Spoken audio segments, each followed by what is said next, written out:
Hello students, आप सभी का फिर से स्वागत है आपके फेवरेट वीडियो गुरु पे, जहाँ पे मैं आपके इंग्लिश गुरु जुड़े हैं आपके बैंक और एसएससी दोनों की तैयारी करवाने के लिए। हमने अब तक क्या पढ़ा आप देख रहे हो। आज आपके प्रोनाउन का नेक्स्ट लेक्चर है।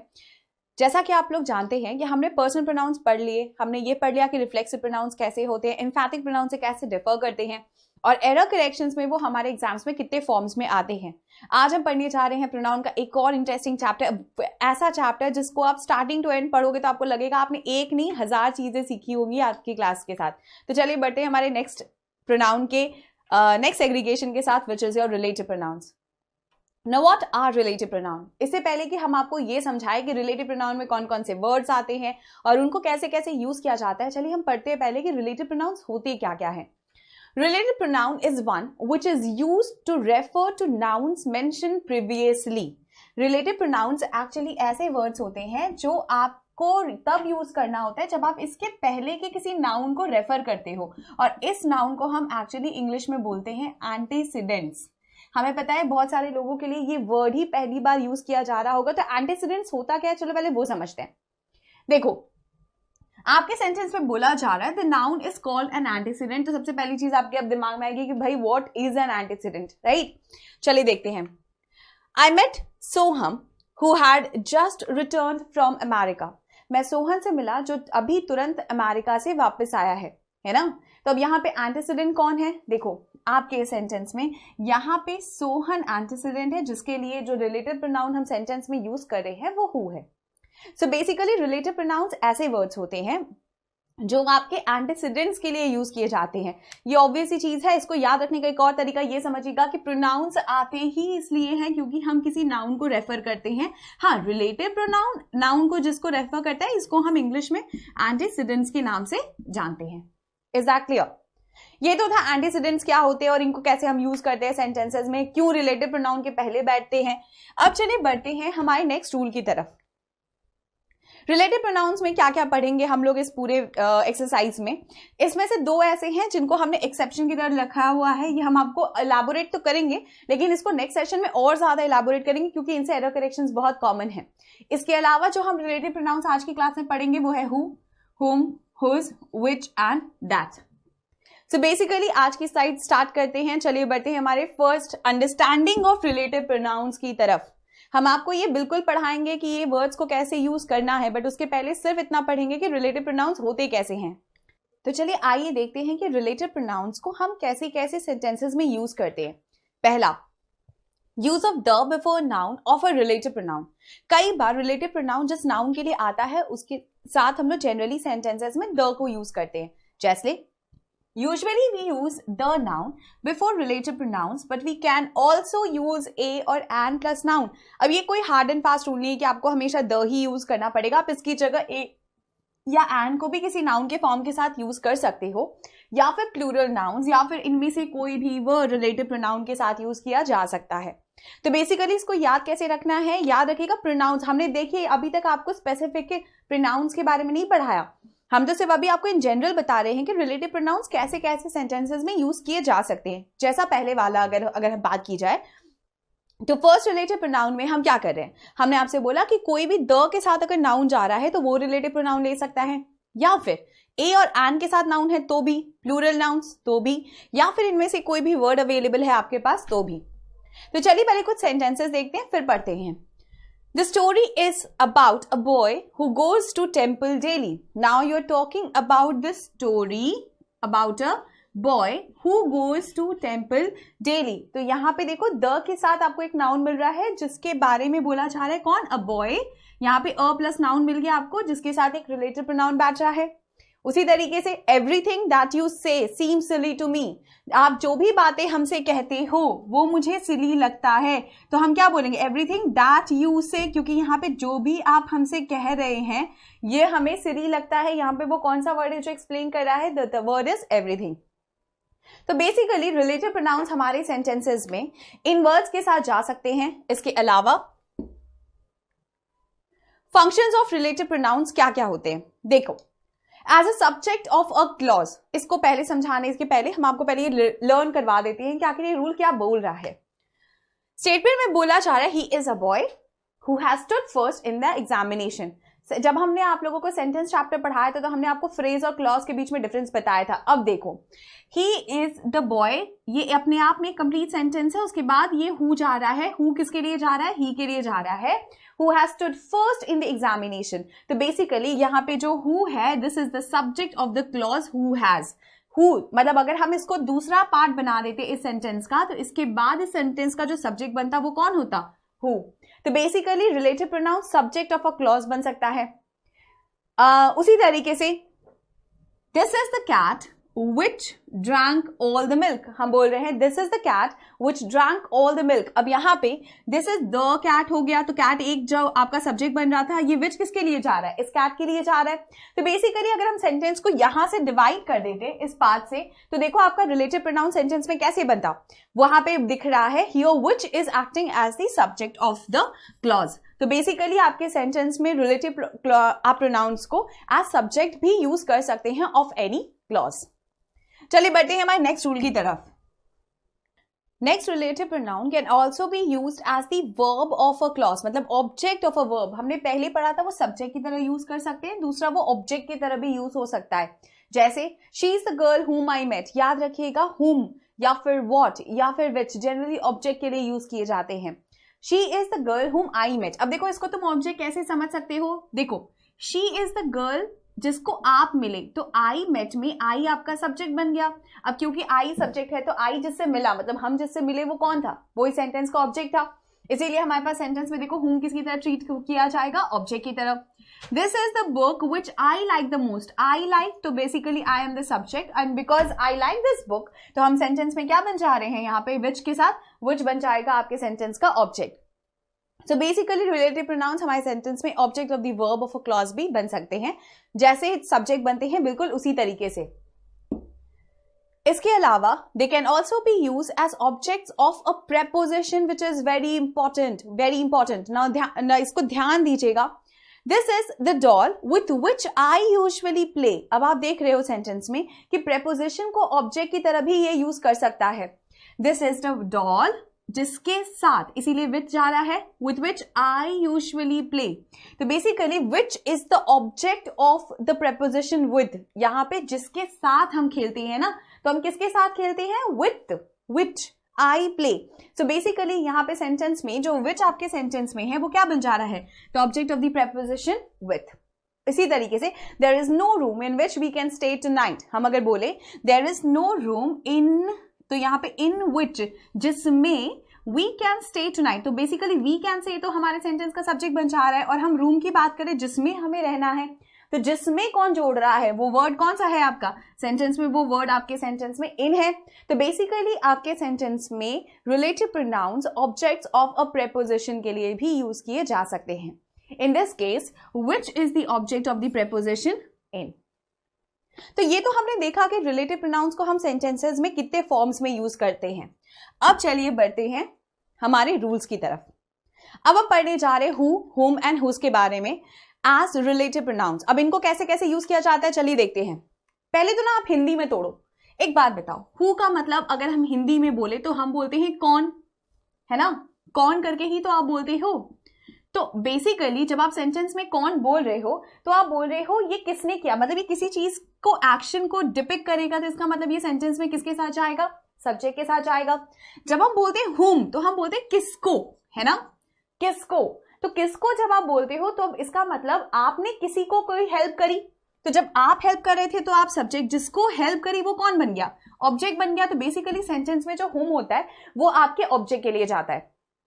और हुज, हुज मतलब होता है सेंटेंस में किसका, मतलब वो जो भी चीज है वो उसकी अपनी चीज है। मतलब ये हुज आपके सेंटेंस में क्या दिखाता है, पोजेशन दिखाता है। बेसिकली ये तो बेसिक है, बेसिक मतलब कौन कर रहा है तो हु, जिसको किया जा रहा है वो हुम, और जिसका है वो हुज। अब ये तो था हमारे सेंटेंस में इसको बेसिकली डिफाइन करना। अब पढ़ते हैं इनको यूज कैसे करते हैं। Who and its object case हुम, हमने आपसे अभी क्या बताया, हु अगर सब्जेक्टिव केस है तो उसका ऑब्जेक्टिव केस कौन है, हुम है। They are use specifically for human beings, इनको जनरली ह्यूमन बींग्स के लिए यूज करते हैं। आप कभी चेयर के लिए नहीं बोलोगे the chair who you are talking about, है ना, ऐसे तो नहीं बोल सकते। Of which you were talking about बोला जा सकता है। मतलब हम क्या देख रहे हैं कि हु और हुम सेंटेंस में जनरली ह्यूमन बींग्स के लिए यूज करते हैं। जैसे the boy who met you in the park today is my brother. अब देखो तो आपने सेंटेंस का सब्जेक्ट या फिर एम्फसाइज किसको किया? The boy who met you in the park today is my brother. वो लड़का जिसको आप मिले, who met you in the park, है ना, ही इज द एक्टर हुम आई लाइक द मोस्ट। अब आप दूसरे वाले सेंटेंस में देखो, यहाँ पे आप लाइक करते हैं तो आप सेंटेंस में कौन है? सब्जेक्ट। और जो एक्टर को आप लाइक करते हैं वो कौन है? ऑब्जेक्ट जिसे आप लाइक करते हैं। तो देखो ऑब्जेक्ट को जो प्रोनाउन रेफर कर रहा है वो भी कौन है? हुम है, which is the objective case of who. Who और हुम को लेकर हम जनरली ह्यूमन बींग्स के लिए यूज करने के अलावा कभी कभी नॉन लिविंग थिंग्स जैसे कि आपके गॉड्स का पर्सोनिफिकेशन हो गया, या फिर फेरीज या एंजल्स जो इमेजिनरी फिगर है उनके लिए भी यूज किया जा सकता है। जैसे यू मस्ट वर्शिप गॉड, अब आपको गॉड की वर्शिप करनी चाहिए। Who is the creator of the universe? The God who is the creator of the universe. तो बेसिकली ये जो हु है वो गॉड के लिए जा रहा है, who is the creator of the universe. Basically sentence में हमने क्या क्या देखा? हु कौन को रेफर कर रहा है तो मतलब सब्जेक्ट। हु का ऑब्जेक्टिव केस कौन है? हुम, जिसको हम बोलते हैं किसको। तो अगर आपके सेंटेंस में कोई भी पार्ट ऐसा है जहां सब्जेक्ट कोई काम कर रहा है तो वो हु डिनोट करेगा, और सब्जेक्ट किसी के लिए अगर कोई काम कर रहा है तो वो हुम हो जाएगा। ये तो था आपका basic of who and whom. Next we have whose. अब हुज का मतलब हमने क्या बताया? सीधा सीधा पोजेशन, जिसका, किसका, है ना। तो हुज का मतलब एक्चुअली पोजेशन से है ऑफ हु, किसी का, किसी सब्जेक्ट का ही तो पोजेशन होगा, तो हु का पोजेसिव बन जाता है whose. And it is used for human beings, animals and lifeless things also. अब आप बोलोगे ठीक है मैम ये तो क्लियर है, ह्यूमन बींग्स का पोजेशन होता है, एनिमल्स का भी पोजेशन होता है, लाइफलेस थिंग का पोजेशन होगा क्या? सोचने वाली बात है ना। बिल्कुल हो सकता है, जैसा आपको नाउन चैप्टर में पढ़ाया था। ये कब होगा? जब आपके सेंटेंस में इनको पर्सोनिफाई कर दिया जाएगा। क्या कर दिया जाएगा? पर्सोनिफाई कर दिया जाएगा। जैसे चलिए कुछ एग्जांपल्स देखते हैं। He is marrying a girl whose family doesn't seem to like him. हम बोल रहे हैं वो एक लड़की को से शादी करने जा रहा है जिसकी फैमिली, लड़की की फैमिली है ना, देखो girl whose family doesn't seem to like him. तो हमने यहाँ पे क्या किया? हमने गर्ल के लिए मतलब हमने क्या किया? सीधा सीधा ह्यूमन बीइंग को पोजेशन दिया।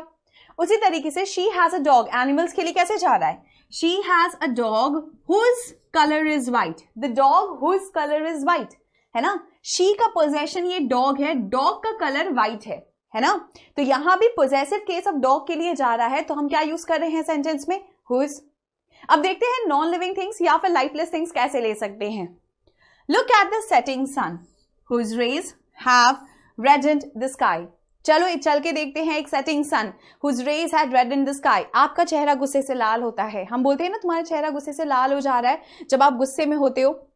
तो basically red in the sky का मतलब एक सरफेस है जिसको आपने रेड कर दिया है ना, जिसके फेस को रेड कर दिया है। तो बेसिकली देखो यहाँ पे जो रेज हैं इनको हम पर्सोनिफाई कर रहे हैं। तो sun, look at the setting sun whose red. अब क्योंकि यहाँ पे आपके सन को हमने पर्सोनिफाई कर दिया है तो सेंटेंस में वो अपने साथ जो वर्ड ले रहा है या जो पोजेसिव प्रोनाउन ले रहा है वो ले रहा है हुज। ये तो था हुज का, हु का और हुम का यूजेस। चलिए बढ़ते हैं कुछ और रूल्स की तरफ।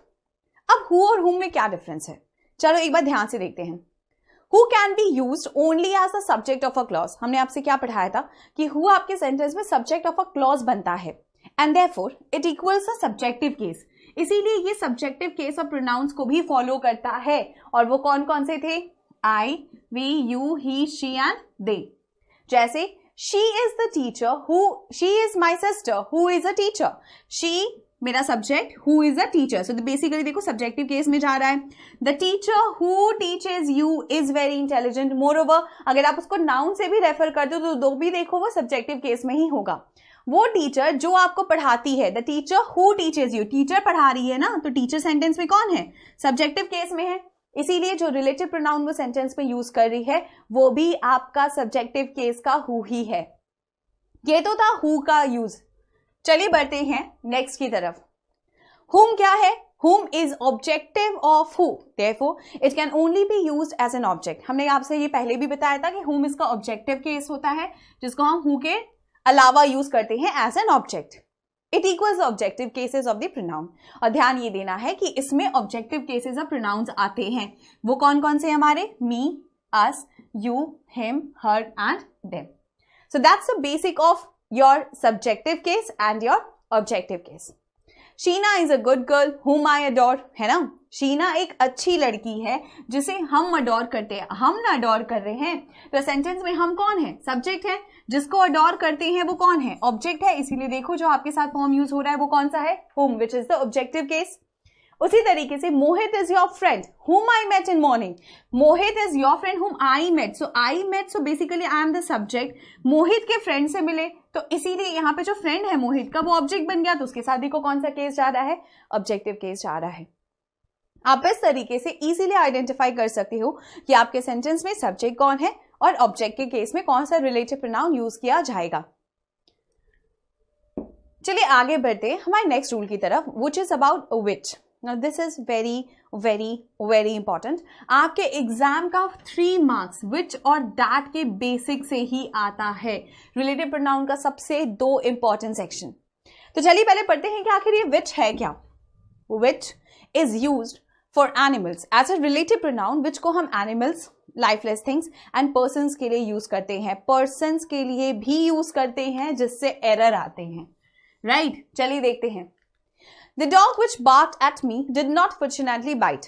हम बोल रहे हैं वो डॉग जिसने मुझ पे चिल्ला रहा था, भगवान की खैर से उसने मुझे बस काटा नहीं, है ना? तो हम बोल रहे हैं the dog. अब बेसिकली यहाँ पे the dog एक्चुअली एक रिजेम्बलेंस है ऑफ एन एनिमल. तो जो हम इसके साथ यूज कर रहे हैं, देखो वो क्या रिलेटिव प्रोनाउन यूज कर रहे हैं? which. राइट. अब सेंटेंस में अब हम जा रहे हैं which के कुछ रूल्स की तरफ. याद रखिएगा, which एनिमल्स के लिए जा सकता है? बिल्कुल जा सकता है. which नॉन लिविंग थिंग्स के लिए जा सकता है? बिल्कुल जा सकता है. which पर्सन के लिए कब जाएगा? कब जाएगा वो पर्सन्स के लिए? लिविंग बींग्स में आप याद रखिएगा, I am talking about persons. तो आखिर ये कब जाएगा पर्सन्स के लिए? Only when you are making a selection और चॉइस हम which को पर्सन्स के साथ यूज कर सकते हैं. ध्यान दो, अब हम जो बोल रहे हैं उतना सुनिए.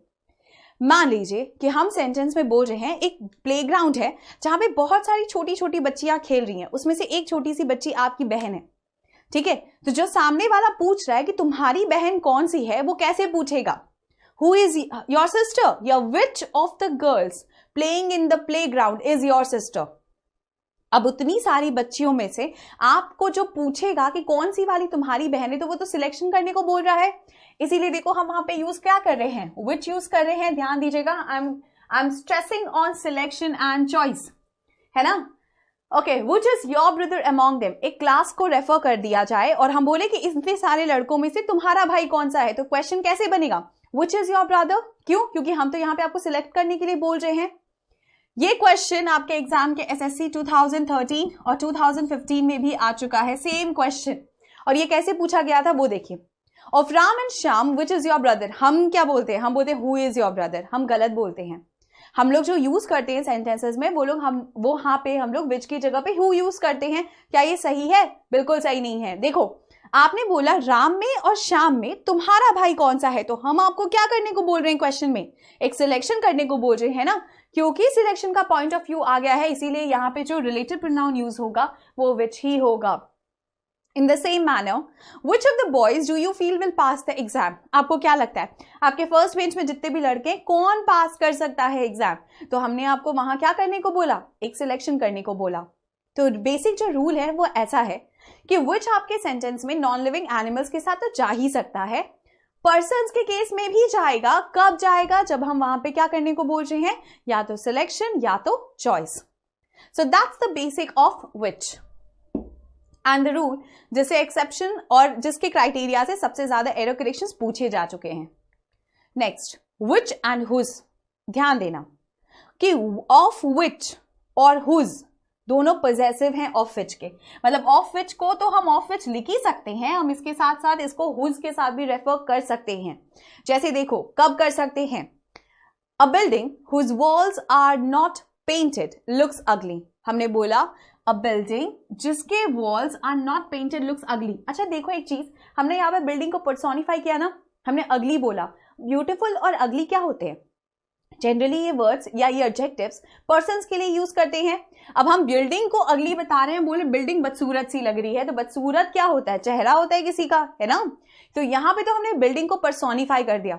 अब देखो, द बिल्डिंग हुज वॉल्स जितना सही है उतना ही सही है the building of which walls are not painted looks ugly. इस सेंटेंस को तोड़ दीजिए। आप बोल रहे हो अ बिल्डिंग ऑफ विच जिसके वॉल्स नॉट पेंटेड लुक्स अगली। सो बेसिकली यहां भी आपके बिल्डिंग्स अगली की तरह से पर्सोनिफाई हो रहे हैं, तो यहां पे आप विच यूज कर सकते हो। तो बेसिकली हमने क्या सीखा? हमने सीखा कि विच और हुज का जो पॉजेसिव फॉर्म है वो ऑफ विच के साथ लिखा जा सकता है। मतलब कब लिखा जाएगा? जब वहां पे पॉजेसिव फॉर्म होगा, चाहे वो नॉन लिविंग को आप पर्सोनिफाई कर दो या लिविंग को आप नॉर्मल पोजेशन दे दो। तो बेसिकली ऑफ विच और हुज दोनों सही है। इन दैट केस बस पोजेशन दिखाना पड़ेगा। कैसे दिखाते हैं हम पोजेशन? पर्सोनिफाई करके। समझ आया? मतलब आप ये नहीं बोल सकते कि अगर एग्जामिनर ये स्टेटमेंट लिख रहा है तो ये गलत है। ये स्टेटमेंट्स बिल्कुल सही है, ये दोनों इजीली सब्स्टिट्यूट किए जा सकते हैं। Is that clear? Now this is also one rule जिससे एरर आया था और यही स्टेटमेंट दिया गया था आपको एग्जाम में। हमने एग्जाम पॉइंट ऑफ व्यू से स्टेटमेंट्स इसलिए लिए हैं ताकि आपको समझ में आए कि एरर करेक्शन एसएससी में या बैंकिंग में किस किस पैटर्न से भी आते हैं। चलिए बढ़ते हैं हमारे नेक्स्ट की तरफ। Now that as a relative pronoun and very important. अच्छा देखो, दैट को जनरली हम डेमोन्स्ट्रेटिव प्रोनाउन में भी लेते हैं जब हम किसी चीज को डेमोन्स्ट्रेट कर रहे होते हैं, है ना? लेकिन रिलेटिव प्रोनाउन में दैट कैसे जाएगा? ध्यान दीजिएगा। दैट आपके रिलेटिव प्रोनाउन में as subjective and objective cases दोनों जा सकता है, और ये दोनों के लिए यूज किया जा सकता है। Human beings, things, it can take place. किस किस की जगह ले सकता है दैट? हु को रिप्लेस कर सकता है, हुम को रिप्लेस कर सकता है, और विच को रिप्लेस कर सकता है। कौन सा? एक ही word, which is your that. तो बेसिकली दैट एक ऐसा रिलेटिव प्रोनाउन है जो हमारे बाकी रिलेटिव प्रोनाउंस को भी रिप्लेस कर सकता है। ये सब्जेक्टिव और ऑब्जेक्टिव केसेस में हो सकता है, and it can be used for both your living and non living things. आइए चलिए पढ़ते हैं दैट के कुछ रूल्स। पहला, दैट को हम बोल रहे हैं कि it can be used with these words. पहले तो समझते हैं क्यों यूज कर रहे हैं। अच्छा देखो, हम अगर मान लो आपको बोलते सेंटेंस में कि कोई भी चीज स्पेसिफिक है, मतलब डेफिनेट है ना? जैसे मान लो हम बोल रहे हैं कि आपके पास हमने 3 तरह की किताबें रख दी, 3 ऑथर की। हमने बोला which one will you take. तो देखो हम आपको विच भी पढ़ा रहे हैं, हमने आपसे बोला which one will you take, तो हम आपको क्या करने को बोल रहे हैं? एक सिलेक्शन या फिर एक चॉइस करने को बोल रहे हैं ना। लेकिन हाँ, आपने बोला पॉइंट आउट करके वो वाली, तो आपने क्या बोला? That one. आपने बोला दैट वन। अब हमने तो चॉइस करने को बोला और आपने चॉइस कर दिया, मतलब आपने एक्चुअली इसको प्रेफरेंस दे दिया। यहां पे तो सवाल था, आप क्या चूज करेंगे? जैसे ही आपने चूज कर लिया, जब हम सवाल में चूज पूछ रहे थे तो हम विच यूज कर रहे थे, लेकिन जैसे ही आपने चूज कर लिया आपने उसको क्या बता दिया? दैट बता दिया, क्योंकि आपने इसको पॉइंट आउट कर दिया। यस और नो? ये तो है आपका बेसिक सिलेक्शन के बारे में, जो हम दैट और विच का डिफरेंस बता सकते थे वो। अब देखो, बोला जा रहा है रूल में कि अगर आपके पास ऐसे वर्ड्स हैं जैसे कि the, all, everything, everyone, only, the only, few, any, a little, etcetera, इनमें से हम सबके साथ को दैट यूज कर सकते हैं। अब now this is something which you will have to memorize a little bit, ठीक है? जैसे कुछ एग्जांपल्स देखते हैं। He is the most hard working boy. हम सबकी बात तो कर नहीं रहे, हम किसी स्पेसिफिक की बात कर रहे हैं, तो हम क्या बोल रहे हैं? He is the most hardworking boy that I have ever seen। क्या हम इसकी जगह who I have ever seen बोल सकते थे? बोल सकते थे, लेकिन रिप्लेसमेंट यहां पे that ही होगा। क्यों? Because he is the most। आप ऐसे याद रख लीजिएगा, कोई भी चीज अगर स्पेसिफिक हो रही हो या स्पेसिफाई कर दी जाए तो वो that लेता है। जैसे Ram is the only boy, और भी तो लड़के आपकी मदद कर सकते थे, लेकिन नहीं, Ram is the only boy that can help you in this case. So basically he is the only person that can help you। तो यहां पे that के आप स्पेसिफिक यूजेस क्या क्या देख रहे हो कि वो स्पेसिफाई हो रहा है किसी पर्टिकुलर चीज के लिए। उसी तरीके से you may take any book that you like, है ना? हम बोल रहे हैं you may take any book that you like। any book में आप तो वही लेंगे ना जो आपको पसंद है। तो यहां पे any के साथ भी देखो कौन सा रिलेटिव प्रोनाउन यूज हो रहा है? that यूज हो रहा है। उसी तरीके से the Gita is the book that has impressed me the most। Out of the many books जो आपने हमें पढ़ने दिया, हम सबसे ज्यादा इंप्रेस द गीता से हुए, मतलब द भागवत गीता, है ना। तो हम यहाँ पे क्या बोल रहे हैं, the Gita is a book that has impressed me the most में, दैट यहाँ पे आपके सेंटेंस में क्या बन रहा है, द रिलेटिव प्रोनाउन।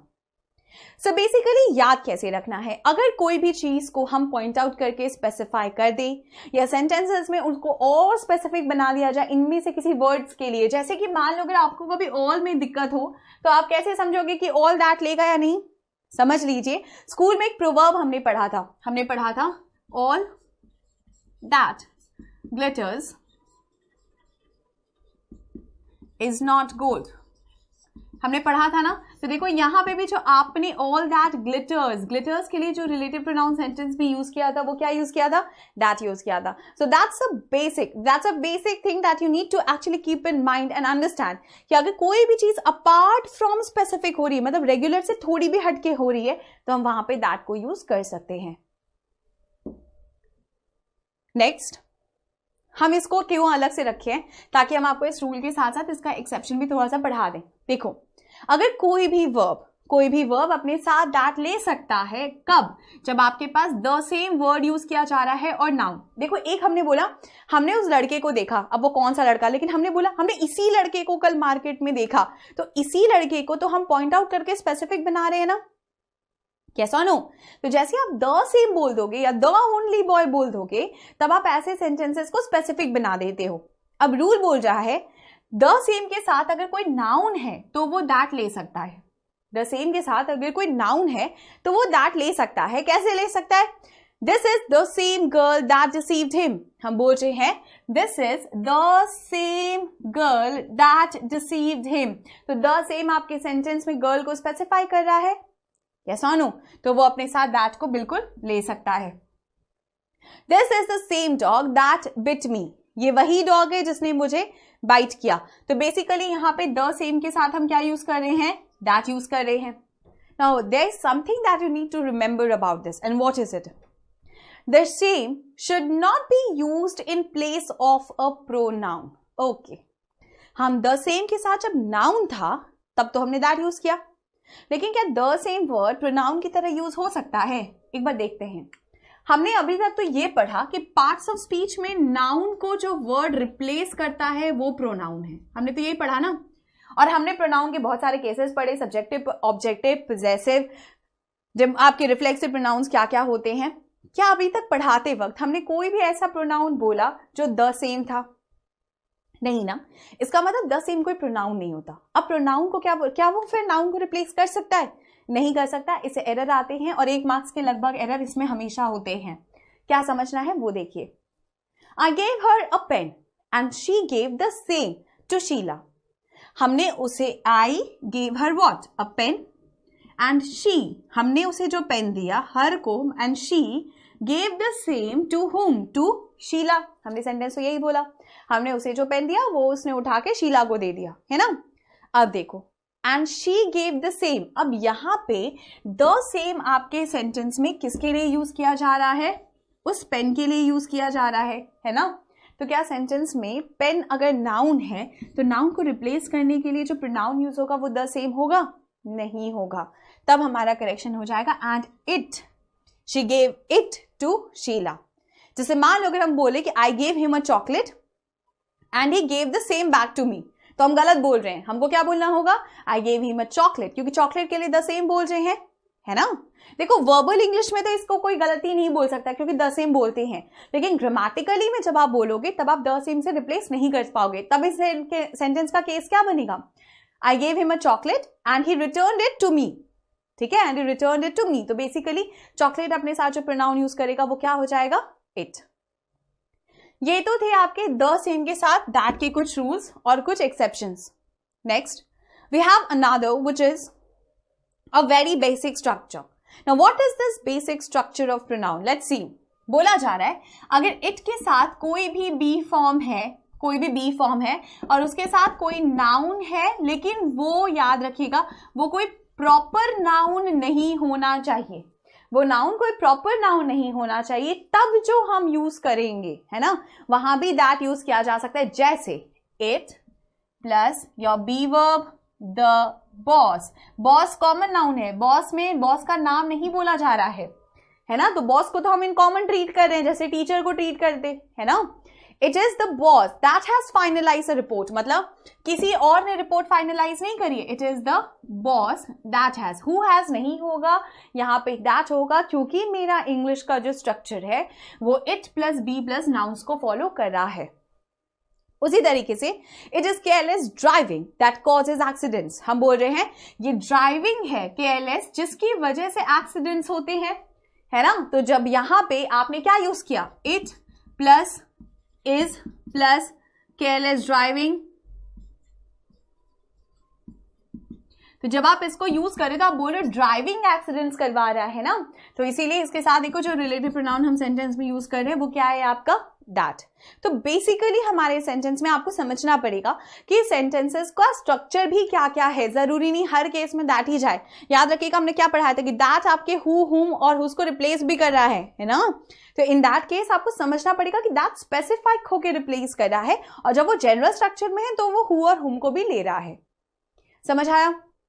उसी तरीके से इफ टू नाउन्स, अगर कोई सेंटेंस में आपके पास दो नाउन्स हैं और दोनों एंड से कनेक्टेड हैं, किससे कनेक्टेड है, एंड से कनेक्टेड है, and one of them is a human being and other is animal, जिसमें से एक कोई भी आपका ह्यूमन बीइंग हो जाए और दूसरा कोई भी आपका एनिमल हो जाए, ठीक है, तब हम उसके साथ जो यूज करते हैं रिलेटिव प्रोनाउन वो भी दैट करते हैं। अब आप सेंटेंस को देखो कैसे यूज किया जाएगा। द मैन, द मैन आप ऐसे याद रखना कि द मैन आपका यहाँ पे पर्सन हो गया एंड हिज डॉग यहाँ पे एनिमल हो गया। हमारा रूल देखो जस्टिफाई हो गया, पर्सन पहला ह्यूमन बीइंग कोई भी होना चाहिए और दूसरा एनिमल होना चाहिए, मेरा रूल जो है वो जस्टिफाई हो गया क्योंकि ये एंड से कनेक्टेड है। बोला जाए इसके साथ क्या यूज कर रहे हैं हम, दैट यूज कर रहे हैं। That I saw yesterday have been murdered. अब आपको याद रहेगा, कभी नहीं रहेगा, हमने तो रूल पढ़ा दिया, आपने पढ़ लिया, अब इसको याद कैसे करेंगे, कभी ऐसे सोचिएगा ही मत कि रूल आपको ऐसे याद करना है। सीधा सीधा एक कॉन्सेप्ट देखो, हम क्या पढ़ा रहे हैं, नाउन, नाउन के लिए क्या आता है, प्रोनाउन। तो चलो देखते हैं सेंटेंस में क्या नाउन ही प्रोनाउन ले रहा है। देखो इस रूल को याद करने का सबसे आसान तरीका, यहां देखो आपके पास दो नाउन थे, द मैन था और डॉग था, ठीक है, एक आपका मैन है और एक आपका डॉग है, right. The man and his dog, man को जो पहला प्रोनाउन मिला हिज मिला, मैन एंड हिज, हिज किसके लिए जा रहा है, मैन के लिए जा रहा है। डॉग के लिए जो दूसरा प्रोनाउन सेंटेंस में यूज किया जा रहा है दैट। अब दैट क्यों जा रहा है, दैट इसलिए जा रहा है सेंटेंस में क्योंकि हम बोल रहे हैं the man and his dog में हिज उसी डॉग उसी मैन का है, तो ये स्पेसिफिक डॉग है और स्पेसिफिक होते ही हम सेंटेंस में क्या बिठा देते हैं, दैट बिठा देते हैं। That I saw yesterday have been murdered, तो आप ऐसे याद रखिएगा, इस रूल से तो याद कभी नहीं रहेगा क्योंकि आपको एग्जाम में कभी क्लिक ही नहीं करेगा कि अच्छा पहला पर्सन था दूसरा एनिमल था, कभी नहीं होता। सीधे सीधे देखना कि आपका जो नाउन है कि वो कैसा प्रोनाउन फॉलो कर रहा है। देखो इस सेंटेंस में क्या आता है, जैसे मान लीजिए अगर हम सेंटेंस बोलते the yoga teacher and his dog that are generally seen around are not to be seen here today, आपका कोई भी एक स्टेटमेंट है, ठीक है। अब देखो योगा टीचर आपके सेंटेंस का पर्सन था और डॉग उसका एनिमल था जो हमने रूल में पढ़ा। हम क्या देख रहे हैं, योगा टीचर को हिज मिला और डॉग को क्या मिला, दैट मिला। क्यों, क्योंकि ये स्पेसिफिक डॉग उसी योगा टीचर का है, हम किसी और जनरल डॉग का बात नहीं कर रहे। तो जैसे ही ये स्पेसिफिक हो गया इसने सीधे सीधे क्या ले लिया, दैट ले लिया। तो आप इन रूल से भी याद रख सकते हो कि दैट को हम पर्टिकुलरली कैसे यूज करते हैं। उसी तरीके से जैसे हमारे पास हमारा लास्ट एग्जांपल है, I like everybody and everything that are simple. तो बेसिकली हमने ये पहले ही बताया था कि ऑल हो गया, एवरीथिंग हो गया, एवरीबडी हो गया, ये सब भी जो रिलेटिव प्रोनाउन हमारे सेंटेंस में यूज करते हैं वो हमेशा दैट ही होता है। So these are the basics that you need to understand and the basic difference that you need to actually identify while you are sitting in exam. ये तो थे आपके बारे में रिलेटिव प्रोनाउन के बारे में एक जस्ट, बट इसमें से दैट और एज थोड़ा सा और बचा हुआ है जिसको हम नेक्स्ट क्लास के लिए रखे हैं जानबूझकर, ताकि आप लोगों को ये बेसिक्स में दिक्कत ना हो। इकट्ठे पढ़ेंगे तो बहुत ज्यादा कंफ्यूजन भी क्रिएट होगा। यहाँ तक की स्लाइड आज इतनी ही रहेगी, इसके बाद आप लोगों का पूरा रिविजन करके रखिएगा ताकि हम लोग नेक्स्ट रिलेटिव प्रोनाउन के बाद वाले सेक्शंस को भी पढ़ सकें। मिलेंगे नेक्स्ट डे इसी शो में, आपके साथ जुड़े रहिएगा।